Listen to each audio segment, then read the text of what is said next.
Naglakad pala ako papunta sa kabilang unit kasi sa kabila lang naman ng UST yun, kaya sobrang lapit lang. Lacson to Tolentino. Nilakad ko na lang, sama na exercise, at ito na nga nakarating na sa Grand, at isinama ko yung isang maintenance dahil nga kailangan ko magpagawa. So ito na yung aming floor at nakarating na.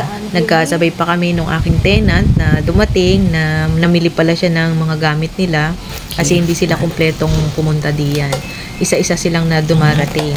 So habang inaayos ni Kape ang day, nail bulb, dinidescribe niya sa akin kung anong naging sira. So ayun, inayos na niya yan para magamit na uli ang CR ng mga bata. Tsaka ito, uwi na rin agad ako pagkatapos ko linis-linis doon. Tinulungan ko si tenant at tsaka pinapirma ko rin siya dun sa mga nakalagay na listing para malaman niya na okay lahat yung mga iniwan ko sa kanila. Ito nga, pagdating ko nag-iwan naman ako ng pagkain namin kanina at yung aking nilutong ulam ay akala ko kasi hindi kami magkakasabay, kaya nagluto na ako ng kanin at hindi ako nakapagluto ng ulam na dagdag dyan sa aming ulam na niluto ko pa yan kagabi.